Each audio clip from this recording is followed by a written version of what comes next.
Mindfulness Collective. This, right here, right now, is the joy of being live stream. Come to you live from Brooklyn, New York. And if you're joining us anywhere else, damn it, I want to know where that is. Even if you are joining us from Brooklyn, New York, where on earth are you joining us from? So, folks, today is a pretty special day. It is today, which is my favorite day. There's some sort of cheesy, Annie song in there somewhere. So, folks, what's going on here? I got a puppy here. Sila, come here. I got something for you. Hey, it's free real estate. Okay, she's not coming. Okay, here she comes. I got her. Nope. Come here. Come to me. Sila, gotcha. Yes, got a puppy. I got a puppy. Her name is Sila. Hello. This is our stream. This is actually our stream router. This is what we route all of our stream through. That's why our stream is so adorable. Her eyes are so dark, unless she looks directly at you, you can't see anything. And then she looks slightly away, and they're just like a pitch black hole, which is, very fun for training her. Denny says, hello, Denny. Good to see you. Jean from Brooklyn. Great to see you. 613 style. Is your pup's name Sila? It is named Sila. That is a fact. And Tamalan, welcome from India. Very excited to have you here. So today is a very exciting day. Today is my favorite day. Today is my favorite day because it is today. And excited to be here. Had a really fun time last night. Had this lovely interview from a new, friend and streamer named Johnny Now. Good morning from New Orleans, Brian. Great to see you here. And I want to share Johnny Now's info here. Where is this here? Beep up. Where is this person? Seymour Butts. Okay. Here we go. You can probably hear this sound suddenly, which was not intended. I thought I turned the sound off. Okay, probably hear this sound suddenly, which is... Okay. Let's see if that worked. I'm putting this in the chat, folks. There we go. This is the gentleman who I had a really wonderful interview with last night. A lot of fun. Talked about my past. Talked about the way I teach.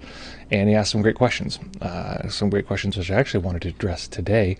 I've been thinking about an answer that I gave, and I thought, I want a better answer for that.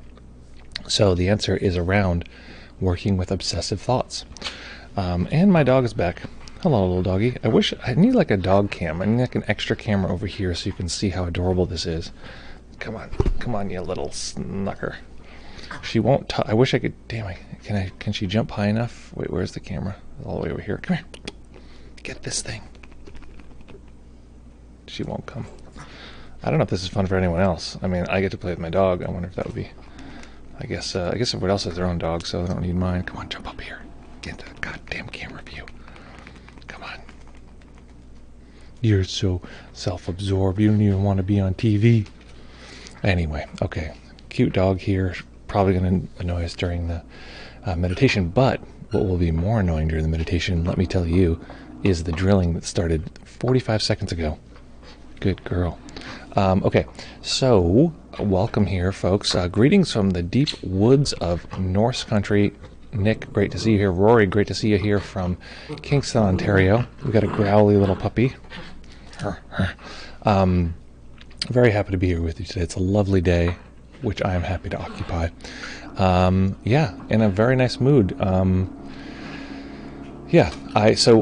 was okay, folks. I gotta level with you. We're gonna talk about my experience with my psychedelic journey. This last that happened a few days ago. Couple options. One is we talk about it in an unorganized way, and I talk about it again in a more organized way. The other one is we just wait until Friday, and I actually talk about it and kind of break down what happened. I've been meaning to write about it because my experience was it was about 6 weeks of material, all of which happened in very rapid succession. And I was talking to somebody about this yesterday. I was like, it's now the numbers change. It's 5. It's been 5 days since the presidential election. It's like insane. It feels like time is moving so slowly, or so many things are happening in time that it feels like it's like all of this time is like, it's been 5 days. But that's since just the election, let alone like the actual, or no, since Joe Biden became the president, became the nominee, or the president-elect. Just 5 days. So, anyway, time is very weird. I'm in a very weird time space. So, folks, excited for today. We're going to do a little meditation. So if I were to answer the question, what does one do with obsessive thoughts? And I think everybody has some degree of obsessive thoughts. The question is, what degree? Fifth degree obsessive thoughts mean that you can't let go of a chew toy even if you want to. You can't stop trying to get the dog into the camera view even if you want to.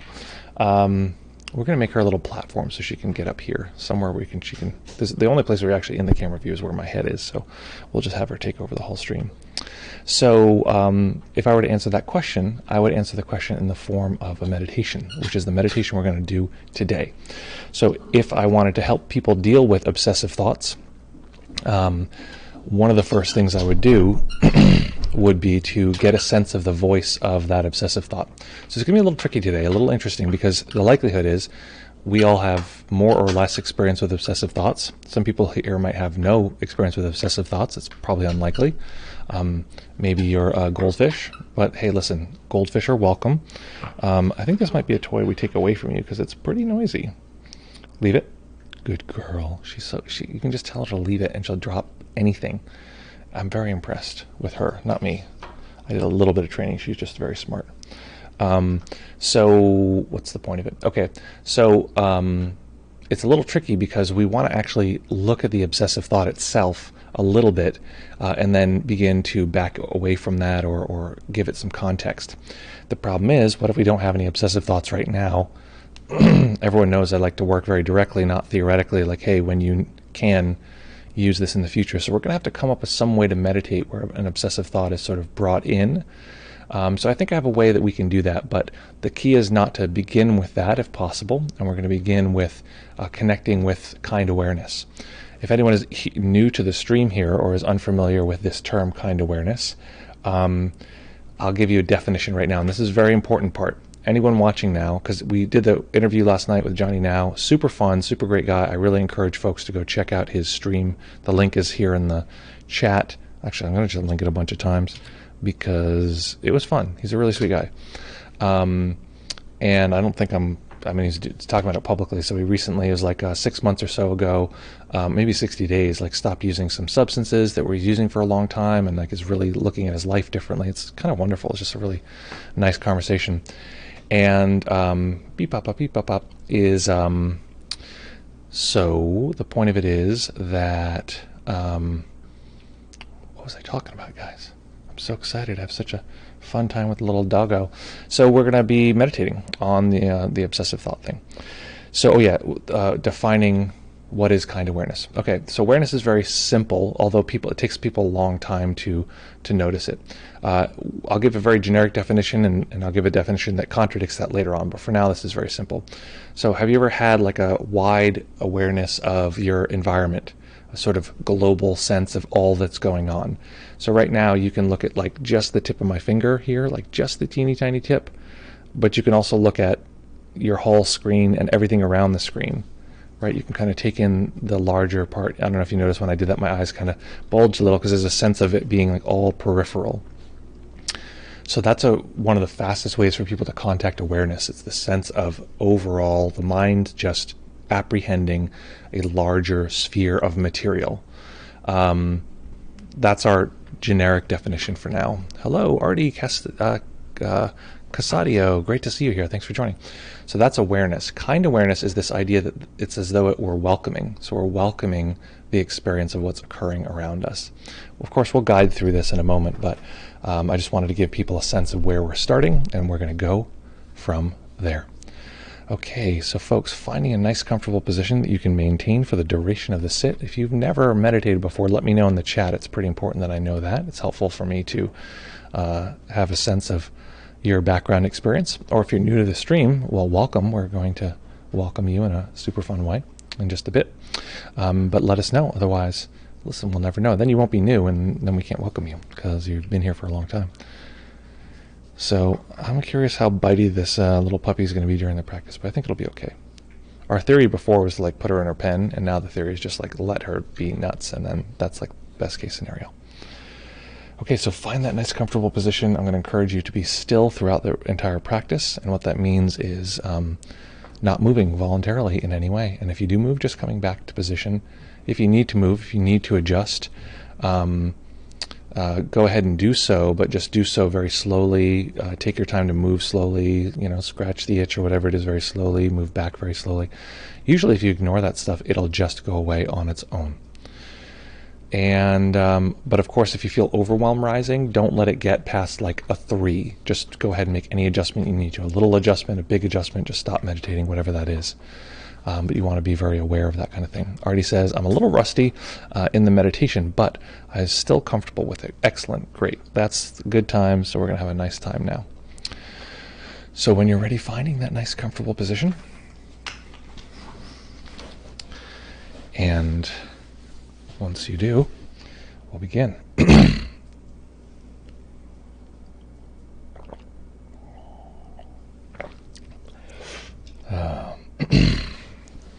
Okay. Last time we did this stream, I was like really just back from the psychedelic journey, like less than 48 hours, I think. And I forgot everything. I forgot to turn the timer on. I forgot to record. And so I had no timing. I was like, I don't know. And so at some point I was just like, I think we're done. Okay, so find that nice comfortable position that you can maintain for the duration of the sit. If you're new to meditation and challenges arise, just stick with it. Stay with us. I promise. It'll get better. Whatever made that sound, Celia, you got to cut it out. No, leave it. Okay, 1 second. I'm going to take a noisy thing away and then we'll hit start. Celia. You're Celia. Okay, you're all done. Okay. Put up the safety gate.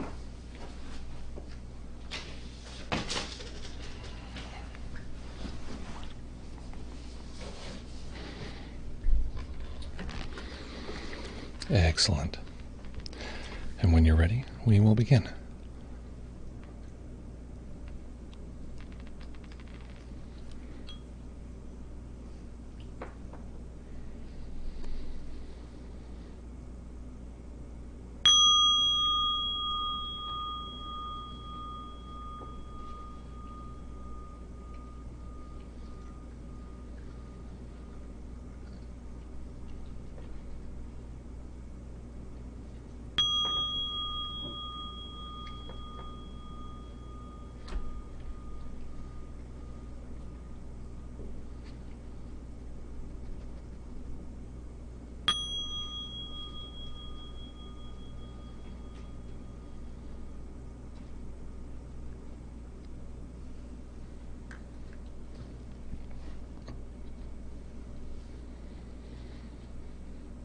Beginning by taking a few comfortable deep breaths and just feeling the body rise and fall.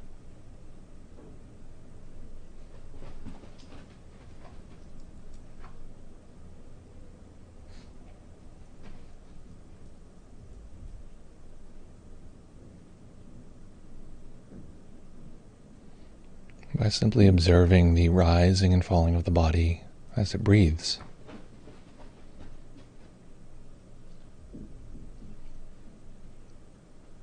This is a quick way to tell what kind of mind we're arriving to the meditation with.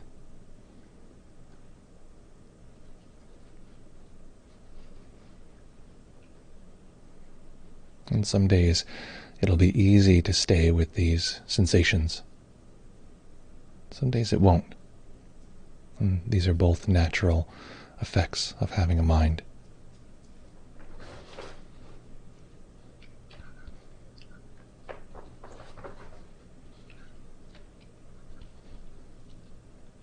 Sometimes distractions will seem at the foreground.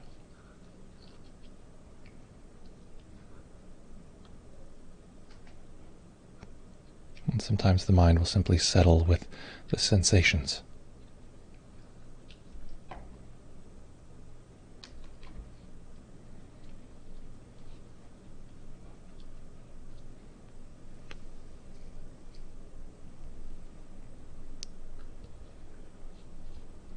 kind of mind might easily hold these sensations in an ongoing way.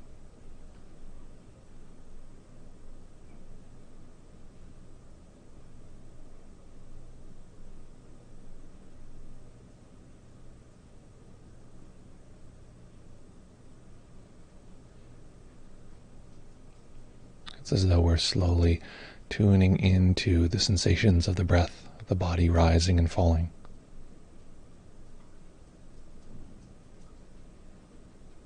Finding the frequency.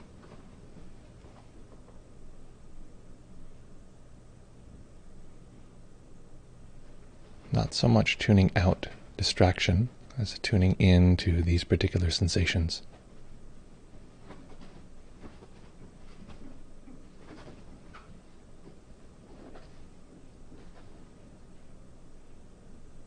Go ahead and physically relax the body. Even if the body already feels relaxed,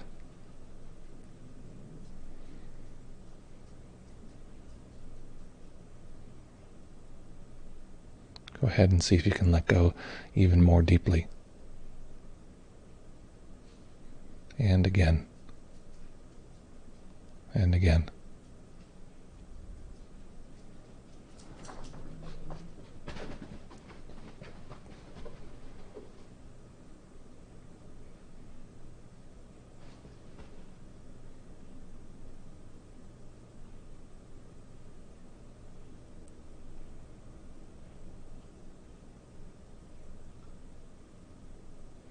I'm going to have us take a snapshot of either all of our body. What are all of the body sensations? Generally, a soft capture of what is easy to detect at this moment, or a similar snapshot of all of our senses. So everything we can see, hear, or feel in this moment.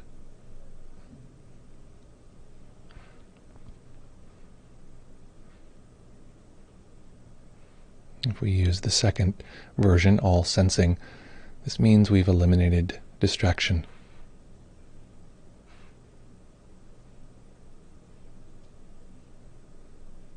All sensing, anything that occurs, even annoyance in the body, thoughts pulling us away, these are all included. So a quick snapshot of what experiential existence is at this moment.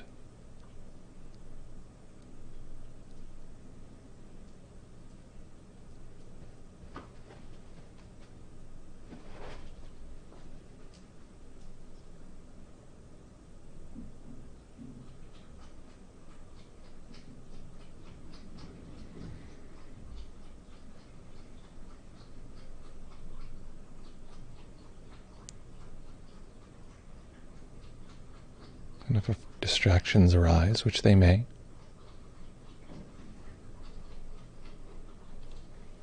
being sure to include these, as well as any response within the body.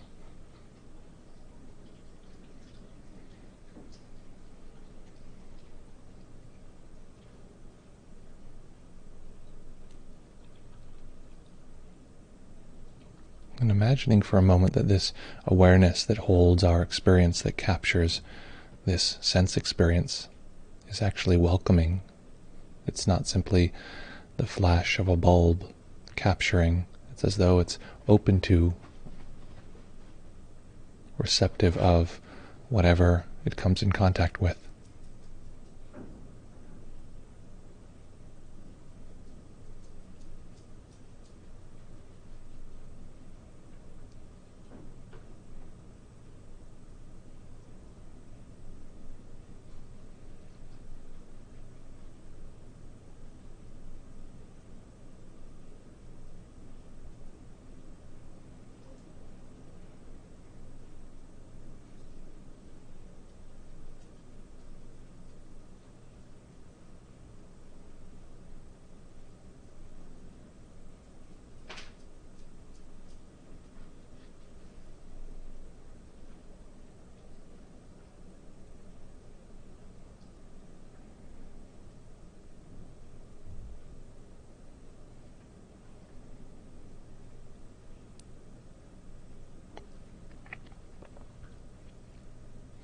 And feeling this welcoming nature, the mind can experience the world as welcoming. And we may find that we have different parts of ourselves. One part that can contact this welcoming experience,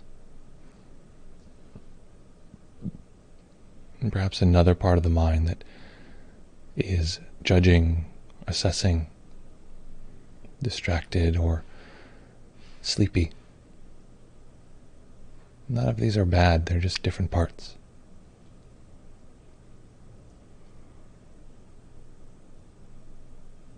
So again, we're simply refining where we're paying attention, not trying to get rid of anything.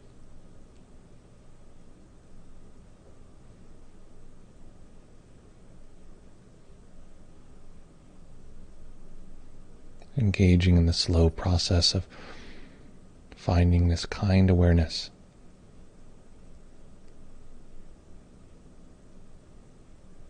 Not needing it to be very special or super obvious, just the lightest knowing of our experience with a tiny bit of welcoming.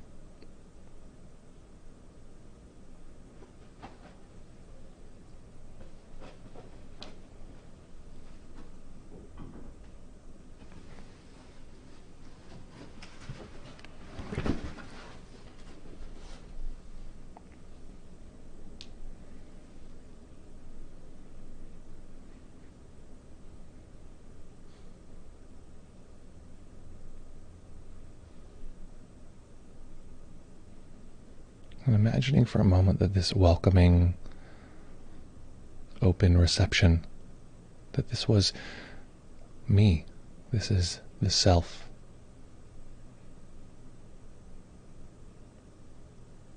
This is the home that I'm often searching for when I'm worried or concerned, when I feel alienated. From what? Well, let's imagine for a moment that this is it.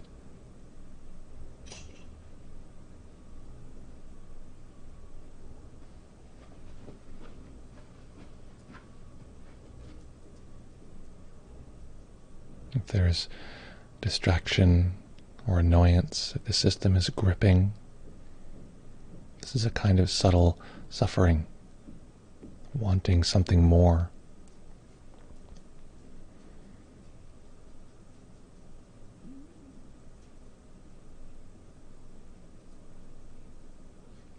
And there's part of us that knows that wanting is actually fine.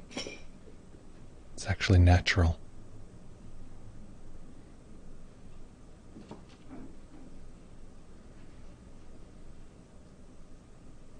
And the part that knows this is this kind awareness.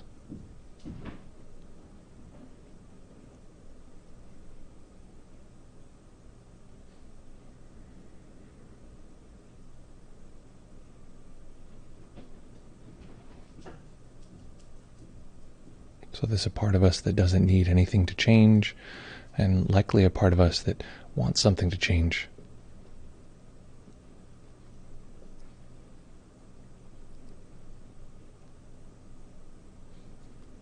It's very hard to unblend, to disconnect from the part that wants something to be different. It feels like it's us. It feels like I want or often need something to change. This is what a nagging annoyance is. And we begin to make that separation.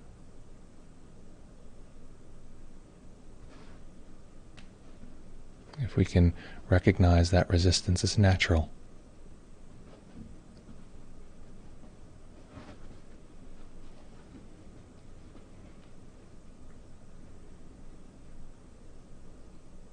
Recognize the frustration,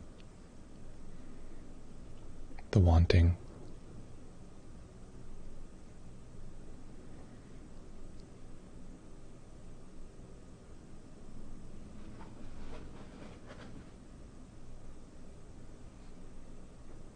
This is the part of the mind that's like a puppy that can't settle.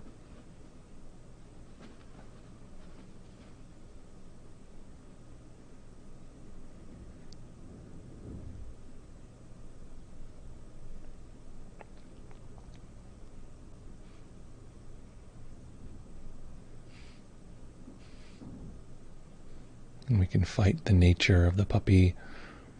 We can become that little puppy mind seeking for something, something, something all the time, always changing. Or we can allow it into contact with this kind awareness.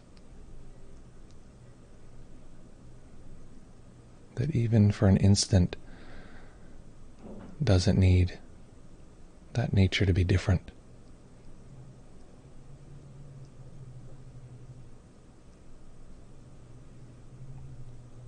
If it's helpful, we can use a phrase in the mind. I see you, and I'm with you. I see you, and I'm with you.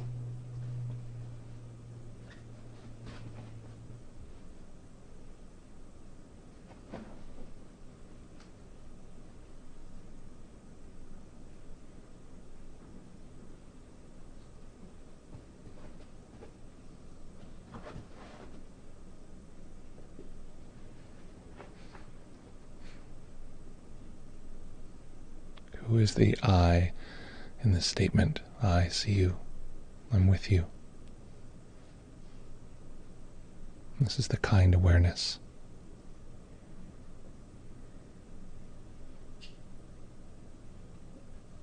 This subtle part of us that doesn't need the world to be different.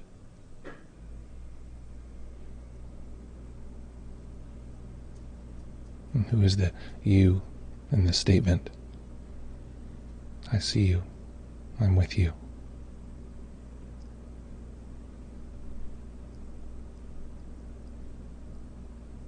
This is the part of us that yearns, even subtly, for this moment to be something else.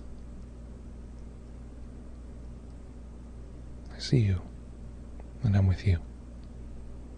I see you, and I'm with you.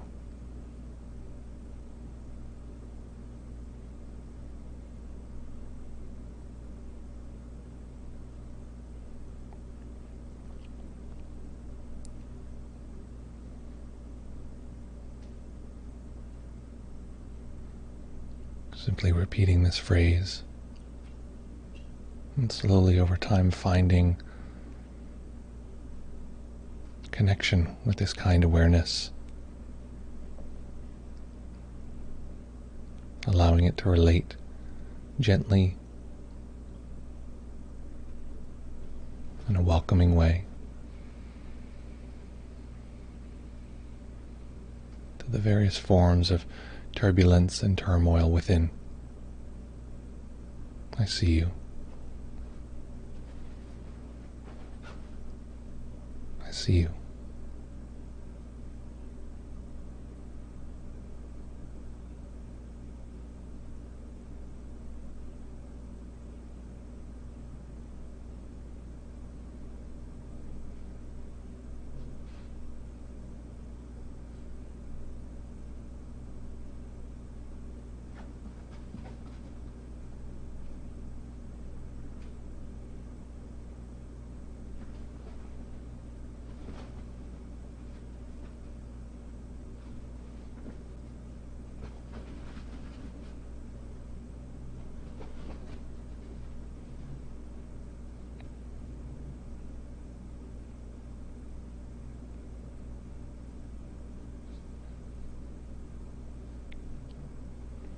Notice at times this frustration or craving will appear in the form of I.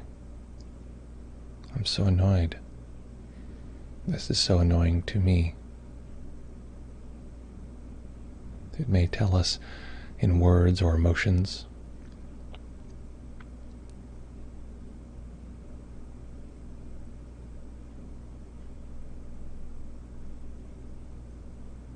Simply return, I see you, and I'm with you. Not needing this part to change.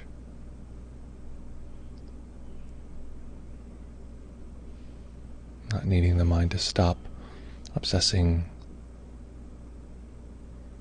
or thinking.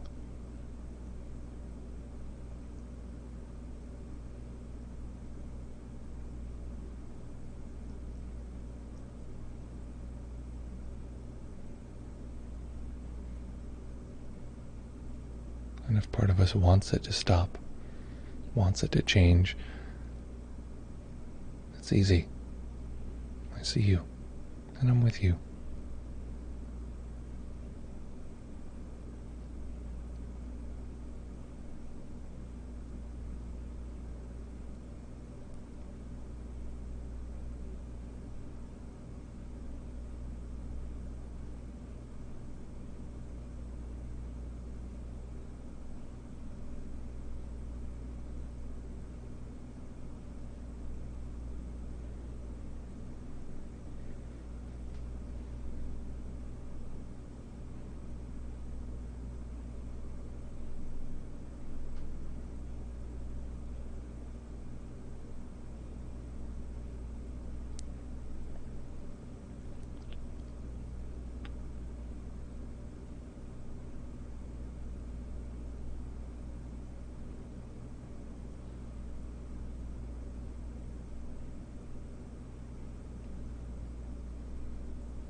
And as we progress, we may find that the various parts, one or multiple,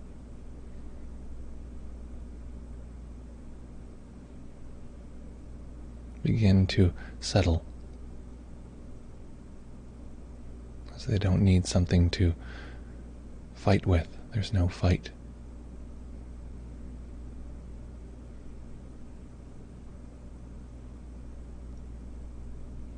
It's hard for them to grab on and try to change the world when their experience is simply grabbing onto thin air. This kind awareness that knows and surrounds the experience.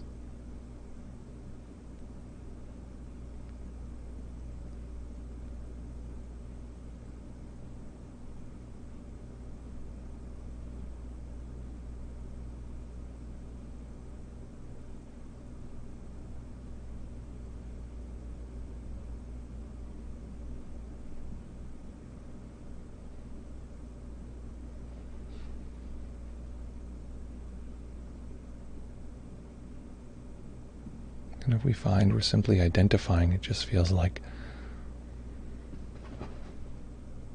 the resistance or worry is mine, me.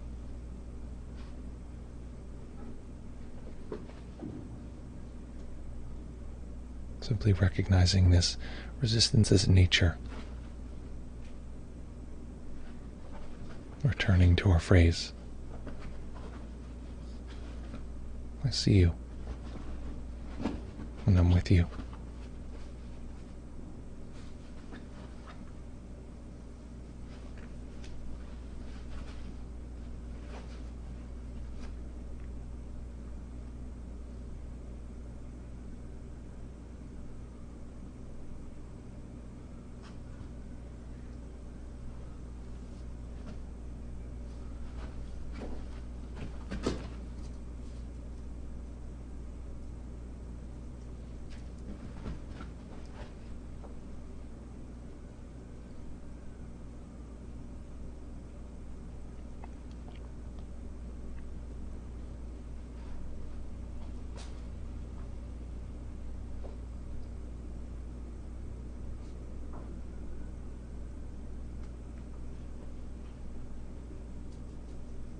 Much of our lives has been built out of unconsciously, unintentionally identifying with the part that desperately needs this moment to change. As though we've been riding a wave of craving since early childhood. And to see this wave, to see this momentum, to hold it with kind regard. This is freedom.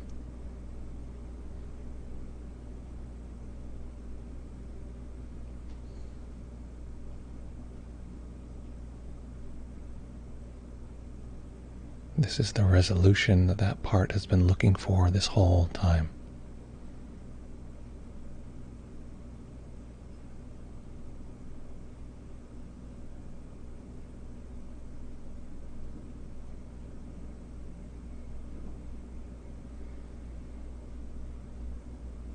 If it's possible, resting in that experience of resolution.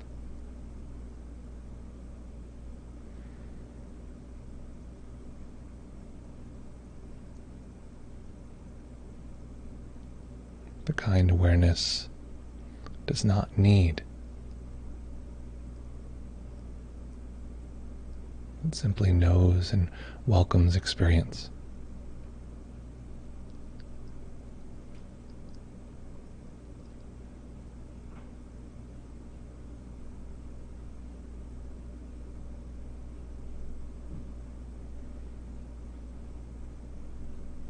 So at any point,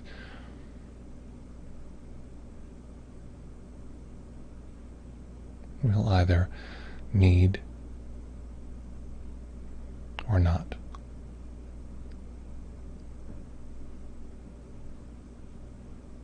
If there's a need, simply recognizing it as nature. I see you, and I'm with you.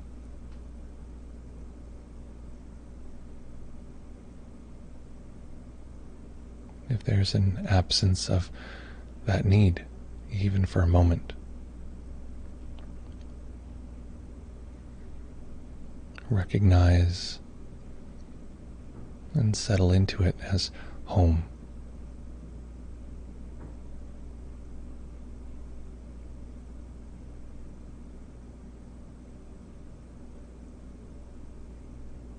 Both simply point us back to nature.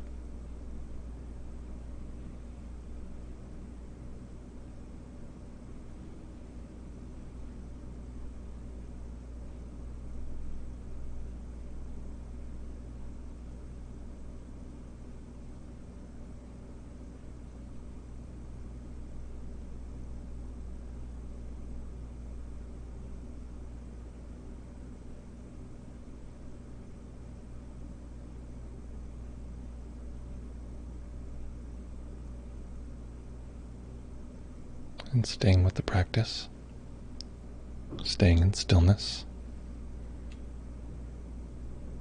allowing a tiny bit of light to enter the eyes.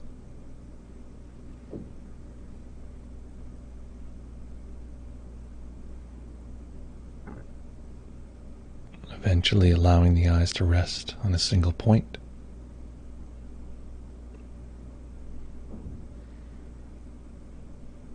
That's not a screen.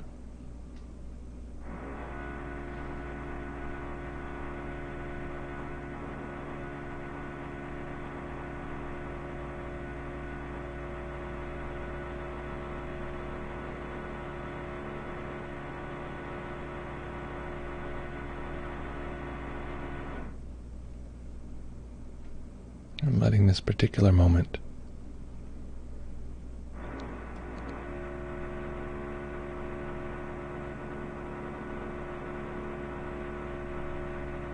letting it show us the parts that need and the part that does not.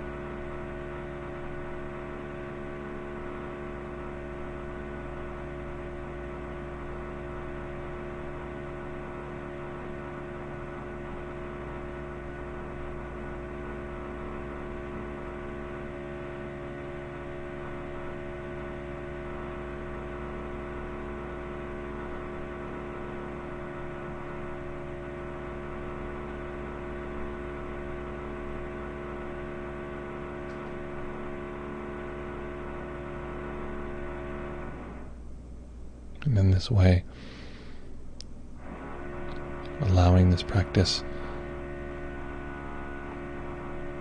to show us how we might bring this meditation into every aspect of our life.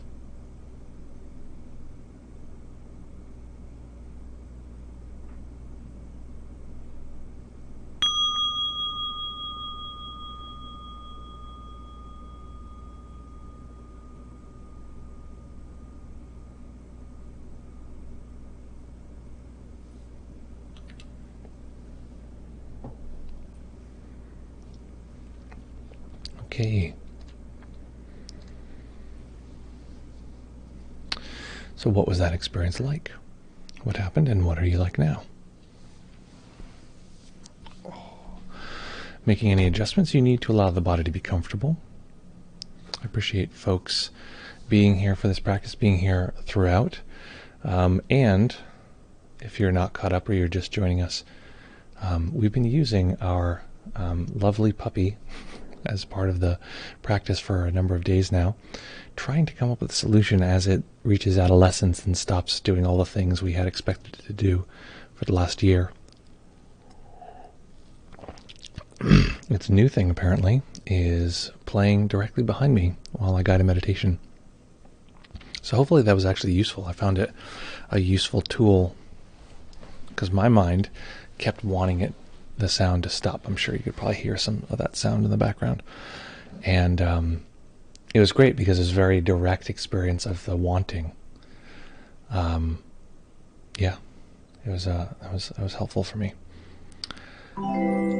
We have another follow here from Shezi. I'll call you Shezi. Thank you so much for that. Thanks for the follow. If anyone isn't following, please jump in, follow along. Love to have you here.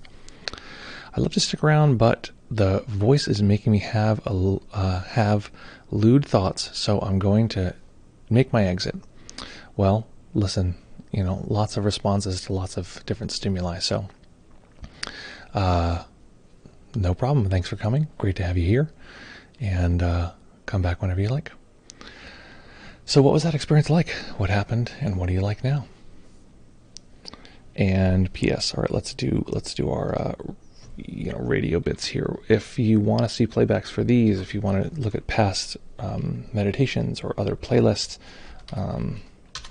here is our links. That's to connect one-on-one, our main YouTube channel where we put our bigger videos, and then all of our playbacks are on the YouTube channel number 2. And what else? What other things should I tell people? Oh, I've new thing here. If you have Amazon Prime, you can subscribe for nothing. It's free to subscribe to our channel, and it supports us. Your voice is really weirdly sexual. Well, listen, one thing we know here is that the mind responds in many different ways all the time. I've had people on videos say, oh, your sexy beard, blah, blah, blah, and then other people are like, your beard is disgusting. It's like, okay, it's a sort of a weird thing to say on a video comment, but that's fine. So, yeah, well, listen, everyone has different responses. So you're welcome to yours. Excellent. So, folks, what was that experience like? What happened, and what on earth are you like now? Oh, P.S. If folks want to, I don't know if this is a good idea with all the sex talk here, but if you want to jump onto our Zoom to chit-chat, voice style. Oh my goodness, we have a new subscriber, Brian, 6024. Thank you so much for your subscription. It means so much to you. Sorry, so much to me. I read the word you here in the chat. So much to me, so much to us. Love the support. Very appreciated. Actually, there's Denny gifted a tier 1 subscription to Brian. Well, thank you, Denny. And Brian thanks you too. That means you can watch this without commercials, which I always forget that people have to do because it's my stream and I don't have to watch any commercials ever. If you subscribe, the commercials go away. Not my plan, not how I planned it, but that's how it is. Is what else? What else is coming up for folks? If folks want to jump onto the Zoom, let me know because I will not. I don't open it unless somebody wants to jump on, but let me know. We can hear your voice. Rory says, I was able to bring the kind awareness to my obsessive thoughts and hold them gently, and that was a very peaceful experience. Yeah, I mean, it's a hard thing to come in contact with at first. It's hard to find, and then once we do, it can be very, very satisfying, but it's a skill we have to build over time. As much as we can, simply noticing that their kind awareness exists. It doesn't need anything to change. It's sort of open and welcoming and sort of a receptive to the experience of whatever's happening, even difficulty, even pain, and it doesn't need it to be different. And so at any point, we either need things to be different or want something to change or be different, or we do not. And so that means every moment is an opportunity to connect with one of these two. If we have that identification, it's an excellent skill to be able to say, hey, this is nature. It's natural that the system would push away and not want at this moment. So cool, we can just roll with that sucker, and that pushes us back to this kind of awareness. I was speaking with Raquel earlier, and so this is where I want to answer this question. So this is my where's the I forget what my code is for the people doing the playback thing. Okay, so there's my code. No, that means I just said something. This is okay. So I'm about to say something. This is where there's a time code. This is where I want to answer the question about obsessive thoughts. So the theory goes that an obsessive thought is some part of us that has a need that's being expressed. I need this thing, and often the need is expressed in a fairly distorted way. So it's possible the thought or the part of us needs, care, or it feels scared and it wants to feel safe. So the way that it will deal with that is like, you should quit your job. This is a stupid job. Why do you work here? This is stupid. Or it'll deal with it by calling you stupid, or it'll deal with it by, being obsessed with the political campaigns and this kind of thing. So there's a need there, but it's expressing it in some very weird way. So the first step there is to connect with this kind of awareness. In internal family systems, that's called self-energy or self, which is directly connected to what might be called Buddha nature, this kind of thing. But we're just looking at this kind of awareness that doesn't need things to be different. If we can connect with that, great. We now have a relationship to it rather than it being us. So it's not like, oh, I hate this political thing. This is driving me crazy. My mind is just obsessed. I can't let go of it. It is actually a switch where we're now saying, how do we feel about that? Recognizing that's natural. Of course it's going to cling. Of course it's going to run in that way. If we can connect with that kind of awareness, suddenly we've disattached from it and we can have a relationship to it. From there, we can actually find out what the underlying need is. That would be the next step. The next step would be, from that place of kind awareness, to look into what is the underlying sort of drive of that part. So what we're trying to do is not resist it, but also not believe it. So it might say all sorts of crazy stuff. This is stupid. I hate meditation. Why are you doing this? You're terrible. I don't want kind awareness. And we say, okay, cool. I hear you. I see you. I'm with you. And that shifts the relationship, the part realizing it's not going to get what it wants from like, grabbing, but it might get what it wants by speaking clearly. So it'll try different things. And at some point it'll just say, if we listen carefully, I'm scared. I don't know what to do. I'm scared. Okay, I see you and I'm with you. I see you and I'm with you. And then over time, once we really get a sense of what that part's inner need is, right? If it's scared, it probably wants safety, or it wants to feel connected, or it wants to feel settled, or it wants to have peace. Whatever its underlying need is, we can then start using phrases and words to soothe that part. But it's very hard to find out what its underlying need is when we're in it. So that's part of the key, is to step outside of it and then observe from that position. That is my general answer. That's the internal family systems answer on how one might do that. And this was a meditation to guide you in that direction. The first step being just recognizing there's a part that wants and a part that doesn't need anything to be different. Okay, so what else? What happened to your meditation? What is up, folks? Give me some reports that I can respond to. If not, no big deal, no press. But beep up. That's how we roll here. We have a little chit chat, and then we roll from there. And okay, so let's see here. Beep up. Okay, Jean says, I enjoy that a lot. I've been trying to maintain a balance of being open to possibility and change, but also feeling grateful for things exactly as they are right now. That's great. It's always helpful to hear the message, nothing needs to change. So there are two theories on how the mind, how we heal, how we grow.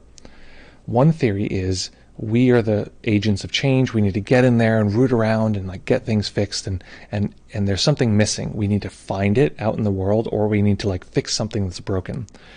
And that's fine. I think that there's merit to that. The one that I tend to prescribe to more, and the one that I think that is more conceptually consistent, more sort of practical, is this idea that actually we're whole. We have everything we need, and maybe there's some, we could say some something obscuring the path to freedom, or something obscuring our fulfillment, or some part of us is trying to get its need met, but it's doing so in a very sort of strange way. So we just have to use what's naturally there already and allow the system to fix itself. And that's very valuable because it gives us this opportunity to say, I actually don't need to do anything at all. And the system itself will move towards its own healing, its own growth. I don't have to be in there and like fix, change, because that can be very exhausting. And it also just goes right back to this thing of the system clinging, wanting. So that's generally the vibe that I try to get, is that there's, we have what we need. There's turbulence that makes it hard to make the connection. And so we just make that connection once in meditation, and then again, and then again, and then again, and again. And eventually the neural pathways get stronger and stronger. They can go there quicker and quicker. Now we start to get a cascading effect. We can do this in our lives. And eventually the mind just switches over, and the mind just relates to the world in this way that is, let's say, more healed. So yeah, that's generally what I'm vibing with these days. Denny, also known as Black Skull's Merton. I forgot, Danny, when you were on the other day, to ask you what the pronunciation was, but I think it's pretty close. One of the most challenging intrusive thoughts I deal with is boredom. Excellent. Now this is interesting. Dealing with boredom. I've had moderate success trying to engage with it, but focusing on it tends to lead to distraction. Okay, so it's possible. The second part makes me think, if focusing on something leads you to quick distraction, it's possible the boredom is there to manage something else. So it's important to just recognize a part of you feels what we're going to call bored. I want to disentangle that a little bit for a moment, but let's just say whatever it is, it feels angry, it feels hatred, it feels any of these things. A part of you feels away. That's the most important part. So with this practice that we're doing today, we could use that to find out, to say, hey, I see you and I'm with you. I see you and I'm with you. That's the phrase we're using today. To be with it, to let it simply do that. Oh, I'm bored. But again, all these parts that cling, they need something to cling to, or they can't go anywhere. So by being with it, it sort of takes away its momentum. And then potentially finding out what its underlying need is. That's the strategy that I'd say is an overall strategy to deconstruct that, or to, let's say, find out what it's actually needing and then meet that need. This is a sort of larger goal, the nurture positive goal. From a deconstructive perspective, let's look at boredom right now. So try, if you can right now, anyone, find that part of you that's bored, that's like, oh, I've already done this before. Part of the mind that says, I've seen this a million times. Why are we doing this? I have something more interesting to do. It's basically interest in something that is not this. So a few things we can do is, A, try to be very interested in this particular experience that we're having right now. Not, even if there's no boredom now, doesn't matter. Training ourselves to be interested in this experience right now is how we deconstruct that forever. Like it's the same thing. It's just this moment is our one chance to deconstruct this. So right now, being as interested in as we can. There might be part of the mind to say, well, I'm not interested in this. And that's fine. We're paying attention to the other part that is interested, right? Okay, yeah, there is something interesting about this. There's something that I haven't seen before because we've never seen this material before in this particular moment. Or if we can't shake that part that's like, no, this is boring, this is dull, this is whatever, well, let's get interested in that. What is that? The part that says, I've seen this before. Where is that? Where is it in the body? Where is it located? Is it moving? Is it always there? Is it always consistent? Is it continuously saying that? Or are there little blips and shakes and movements in its consistency? Is it an emotion? Is it a sensation in my head? It seems to be dismissing things, so it seems to want something else. Like, what is the experience of that wanting? What is that? Recognizing that it's natural. Okay, what is the experience of boredom as its experience right now in the body? What is bored? How do I know experientially that boredom is occurring? How am I certain? Am I certain? Is it very clear? So these are the kind of experiential questions we can ask of it, which very quickly turn boredom into something to be very fascinated with. This is something Shinzen talked about in a story that he told, where he was retreating someone gave him a little trailer to do a self-retreat in the somewhere in the desert, let him stay in their trailer. And every day he would just, be practicing, and then go get food at the store and come back and practice. And one day he's like, I'm going to just try a fast. Just going to try fasting for maybe a week. Okay, great. And so he's committed to it, and he starts. And as soon as he started, he realized the only thing I do that is not just sitting here is go to the store once a day. And I was like, oh my God. And this incredible boredom overtook him. He's like, this is the most boring thing. And he's sitting there, he's like, so incredibly bored. This is like mind-bogglingly bored. And at some point he said, this is such a weird experience. It's so specific.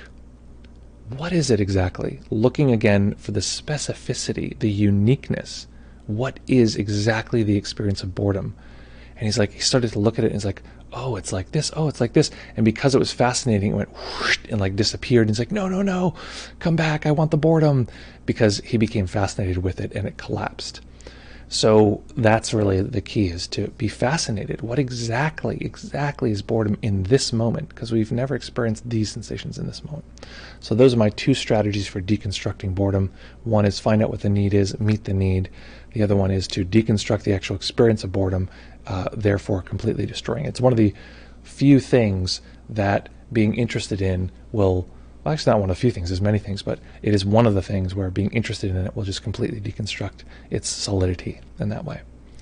Okay, folks, any other questions, reports, interests, opportunities, needs, or curiosities that you want to report or talk about now before we drift away into the ether of the night? Coming back here Friday. Now, I hope, fingers crossed, that Friday, this Friday, less than 48 hours from now, we will be in detail talking about my psychedelic experience, the psychedelic therapeutic experience that I went through this last Saturday. I've been doing a fair amount of writing about it. I've been talking to my therapists about it, and wanting to kind of get a nice arc of what happened, because it was a lot. It felt like about 6 weeks of material. So I'll get through that, and then we'll talk about that hopefully Friday, if not soon. So folks, I have a wish for you right now in this particular moment. So watch as I'm going to change the screen here, and the screen is changed. So notice that maybe that change was something we wanted or didn't want. The part of the system that likes what that change brought, likes any change, anything that's happening now. Even the part of the system that maybe feels that my voice is sexual in nature, or feels that added piece of information that someone dropped earlier in the stream is strange or unwanted. Wanted or unwanted, either of these is the same wanting. It's the same need for something to change. So knowing that need is natural, and we don't need to follow it. The system is constantly telling us at this moment something needs to happen. There's a next moment I need to manage or be in or participate in. So in this particular moment, recognizing that as nature, perhaps even in the mind saying, I see you and I'm with you. Folks, it has been a complete delight, utter joy to be here with you, to meditate with you, to practice, to move through this process in a way that is exciting and interesting, exploratory, acknowledging the challenges and difficulties and joys of being an ordinary human being together. Folks, as always, practice well, take care of each other, have fun, and we'll see you very, very soon. Bye.